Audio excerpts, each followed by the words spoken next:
أعوذ بالله من الشيطان الرجيم بسم الله الرحمن الرحيم قل أعوذ برب الناس کہو کہ میں پناہ مانگتا ہوں سب لوگوں کے پروردگار کی۔ سورۃ الناس اب یہ آخری سورت ہے، میرے نزدیک یہ آخری گروپ جو ہے سورتوں کا جو سورہ ملک سے شروع ہوا ہے۔ یہ دونوں پارے جو ہیں یہ سوائے ان دو صورتوں کے سب مکیات پر مشتمل ہیں صورتوں پر، اور صرف یہ دو صورتیں جو ہیں یہ مدنیات ہیں۔ اور ریسیپروکل نوٹ کر لیجئے، پہلا گروپ جو تھا اس میں مکی صورت صرف ایک تھی، سورہ فاتحہ، اور مدنی صورتیں 6.25 پارے پر پھیلی ہوئی، سورہ بقرہ، آل عمران، نساء اور مائدہ۔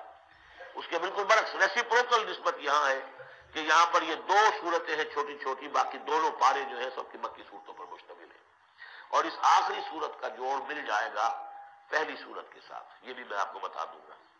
بسم اللہ الرحمن الرحیم، قل اعوذ برب الناس، کہیے کہ میں پناہ میں آتا ہوں جو تمام انسانوں کا رب ہے، اس کی پناہ میں۔ ملک الناس، سب لوگوں کے بادشاہ کی۔ ملک الناس، صرف رب ہی نہیں ہے، بادشاہ ہے، تمام انسانوں کا بادشاہ ہے۔ الہ الناس، سب لوگوں کے معبود کی۔ الہ الناس، تمام انسانوں کا معبود ہے۔ من شر الوسواس الخناس، اس وسوسہ ڈالنے والے کے شر سے جو پیچھے کو چھپ جاتا ہے۔ من شر الوسواس الخناس، اس وسوسہ کرنے والے خناس کی جو پیچھے چھپ جاتا ہے۔ الذی یوسوس فی صدور الناس، جو لوگوں کے سینوں میں وسوسہ اندازی کرتا ہے، اس کے شر سے پناہ مانگتا ہوں۔ یہ جو شیطان لعین ہے جس کے بارے میں آتا ہے کہ ان الشیطان یجری من الانسان مجری الدم، حضور کی حدیث ہے یہ شیطان تو اس طریقے سے انسان کے وجود میں سرایت کر جاتا ہے جیسے کہ خون سرایت کر رہا ہے۔ یہ شیطان جو ہے، اور یہ آپ وہ بھی پڑھ چکے ہیں، وَلَقَدْ خَلَقْنَا الْإِنسَانَ وَنَعْلَمُ مَا تُوَسْوِسُ بِهِ نَفْسُهُ، ہم نے انسان کو بنایا، ہم جانتے ہیں کہ اس کا نفس امارہ جو ہے، اڈ اور لیبیڈو، اس کو اندر کیا وسوسہ اندازی کرتا رہتا ہے۔ تو شیطان کو بھی کوئی اور اختیار حاصل نہیں ہے، ہمارے اپنے سفلی داعیات، ہمارے جو اینیمل انسٹنکٹس ہیں، ہماری جو خواہشات ہیں، شہوات ہیں، ان کو وہ بھڑکاتا ہے۔ اس کے لیے حدیث میں آتا ہے کہ اس کی تھوتنی جو ہے وہ زمین کو، وہ دل کے اوپر ٹکا کر پھونکے مارنی شروع کرتا ہے تاکہ وہ شہوت میں اشتعال پیدا ہو جائے اور سفلی جذبات میں اشتعال پیدا ہو جائے۔ اس کی اس کو اللہ تعالیٰ نے طاقت دی ہے۔ یہ ہے وسوسہ، وسواس الخناس۔ اور خناس کیوں کہا؟ اگر آپ ذکر کریں گے لا حول ولا قوت الا باللہ، فوراً بھاگ جائے گا۔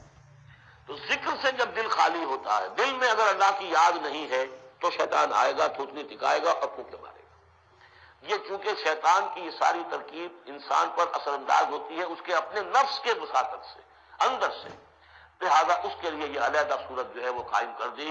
قل اعوذ برب الناس، ملک الناس، الہ الناس، من شر الوسواس الخناس، الذي يوسوس في صدور الناس، جو لوگوں کے دلوں میں وسوسے ڈالتا ہے۔ الذی یوسوس فی صدور الناس، ان میں وہ وسوسہ اندازی کرتا ہے انسانوں میں سے۔ من الجنة والناس، چاہے وہ جنات میں سے ہو یا انسانوں میں سے۔ من الجنة والناس، خواہ وہ جنوں میں سے ہو۔ اب اس کو جوڑ لیجئے آپ پہلی صورت کے ساتھ۔ سورہ فاتحہ میں کیا ہے؟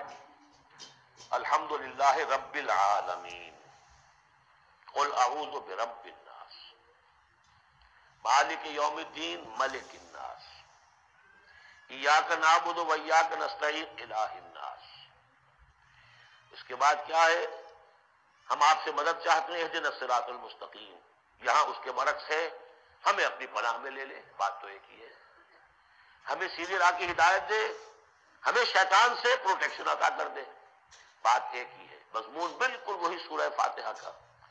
قل اعوذ برب الناس، الحمدللہ رب العالمین، الرحمن الرحیم، مالک یوم الدین، ملک الناس، اور معبود ہے ایاک نعبد و ایاک نستعین۔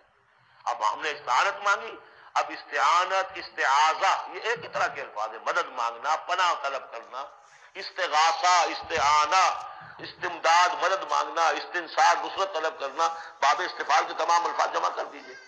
تو عبادت، ہم عبادت کرتے ہیں تیری، ایاک نعبد، لیکن ہمیں استعانت، تیری مدد چاہیے اس کے لیے۔ تو معبود ہے، ہم تیری عبادت کا فیصلہ کرتے ہیں لیکن تیری مدد کے محتاج ہیں۔ اے اللہ، ہم تیری عبادت کا وعدہ کرتے ہیں لیکن تیری طرف سے ہمیں پروٹیکشن چاہیے کہ شیطان کے وسوسوں سے، وسوسہ اندازی سے ہمیں محفوظ کر دے۔ اس طریقے سے یہ سورہ مبارکہ ایک اعتبار سے مثنیٰ بن جاتی ہے سورہ فاتحہ کا، اور گویا کہ قرآن مجید کی آخری سورت اور پہلی سورت کے مابین ایک مشابہت قائم ہو جاتی ہے۔ بارک اللہ لی و لکم فی القرآن العظیم ونفعنی وإیاکم بالآیات والذکر الحکیم۔